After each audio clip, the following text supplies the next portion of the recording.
Good evening, book lovers. Welcome to another episode of Cath-Lit Live. I am your host, Amy Cattapan, pen name AJ Cattapan. If you are new here to Cath-Lit Live, here's what I do. I bring on authors from the Catholic Writers Guild who have new books releasing, and we chat for a few minutes about their new books and find out what they're doing. And I'm really excited about today's guest because I don't think you've ever read any books quite like hers before. My guest today is Karina Fabian. She writes product reviews and business articles by day and has wild adventures in time, space, and fantastic realms just about any other time. Her stories are known for their humor, optimism, and faith. Please welcome to the show, Karina Fabian. Hi. Karina, I mean, even your guest, you have a special guest tonight.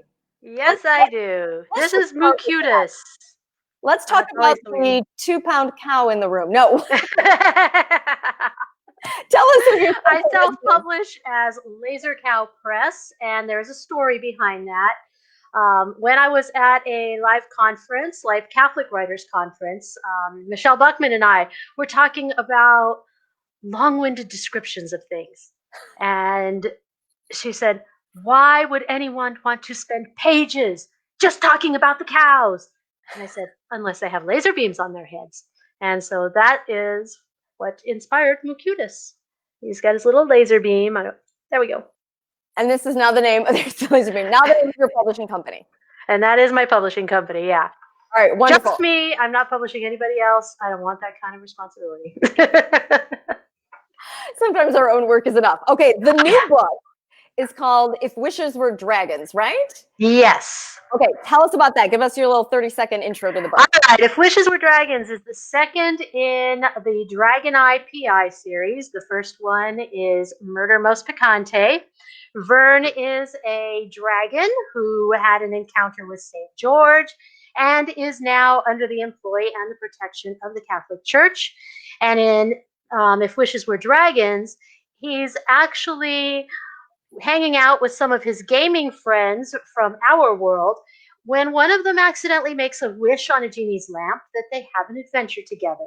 They end up back in his world of fairy, battling monsters and crawling dungeons and meeting his dragon kin and uncovering the mystery of why Vern is in the situation he's in. All right. I think we can say this falls into a category of fantasy, yes? Oh, yeah. Which I have to say, Catholic fantasy is not things that people would normally think of unless they're going back to Tolkien or something, right?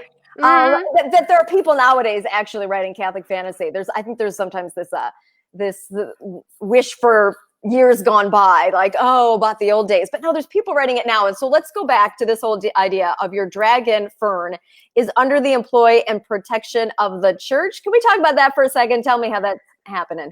Well, I wrote a noir dragon for a short story. And every noir character has to have something in their life that they felt sad and bitter about. And what's more natural for a dragon than to have had a really, really bad encounter with St. George? And so that's where the whole idea, it was just to put St. George and the dragon together. And then because of that, there had to be consequences. And so in order for Vern to get back everything that made him great about a dragon, his fire, his size, his magic, he's got to do the church's bidding. And he has to follow the Catholic ways. And so, which is not intuitive for a dragon. He totally understands it. Dragons are the 8th-day creation in my world. But the idea of having to do confession and the idea that I have to admit sins that are sins for you humans, but not necessarily for me because I'm a superior being. And so, and one of his best friends in the book is actually a priest. So he's got very little patience for him. All right. A dragon with a priest for a best friend. I think I've heard everything now. Oh yeah, the first thing the whole wishes thing starts where the priest gets frustrated and he's like, "I wish I knew how Saint George handled you." And Vern says, "No, you just wish that you could whack my butt and have God approve." And the priest says, "Yes, there are days." All right, so this is a second book in the series, yes? Yes, it is. Okay, and are the rest of your books fantasy books as well? Do they involve dragons or saints or what? Oh my goodness, I have about 30 books out, and I cover a gamut. I have small journals that I have done. I have science fiction, the most Catholic of which is, there we go, Discovery. And that one is from Full Quiver Press, also published by a guild member, Ellen Gable Cash. And that one is about a trio of nuns who's part of an exploration of an alien craft that we find just outside of Pluto. And it is theological and it is science. So it's on, and it's serious. It's not a funny one. Okay. And then all the way on the secular side, I have Space Traipse Hold My Beer, which is Star Trek parody. It breaks the fourth wall. It makes all of the jokes. It rips apart all of the cliches and then puts them back together. So I really run a gamut. And then in October, I republished through Anona Press, also by a guild member, Alan Schaff, Need a Life, Zombie Exterminator, which is about an exterminator with an unusual specialization. She takes out the undead. Well, I'm so glad that you brought up the gamut of books and that you brought up Discovery, because I think when I first got to know you through the Catholic Writers Guild, you were to me the woman who writes about nuns in space. Yes, everyone's like, nuns in space. I was like, oh, that's Karina. Okay, I know who we're talking about now. Okay, I also know you as the person who used to, but isn't going to be this year, or coming up in a few months, the Catholic Writers Conference online. So talk about that, because you were the person running that for a good number of years. You're kind of helping and mentoring new people running it coming up in February. So tell us a bit about the Catholic Writers Conference online.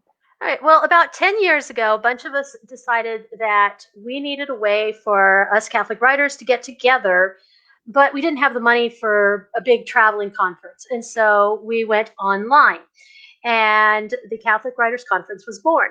And I've been running it since. And now Allison Gingras and Christine Wigan have taken over the reins. And I am so pleased. They're going to bring so much to this thing. It's going to be February 19th through 21st. You can go to CatholicWritersGuild.com and look under events, and you will see the online conference, and you should be able to register from there. It's basically an intense weekend of speakers talking about everything from world building to self-publishing, legal issues. And then on top of that, we have pitch sessions the week after, where we get publishers, secular and Catholic, who have agreed to come online for about an hour and have private one-on-one conversations with authors who can pitch their books. And so we will help you prepare for those and also be there and let you pitch. And we've had, I think over the 10 years, we've probably had 25 or 30 authors who have gotten contracts, either as a direct result of that session or because they made the contacts that allowed them to get a subsequent book published. So it's been a very, very successful run of conferences, and I'm really excited to see what Allison and Chris do with it next year. Yeah, me too. Full disclosure, everyone, I'm giving 2 of the talks there. One on, so you want to be an author, just like all the basic stuff you need to know if you've ever thought of writing a book, what you need to do, what is a pitch, what is a query letter, what is a cover letter. I'm going to cover all the basics. All right, well, Karina, if people want to find out more about you and your books, where should they go?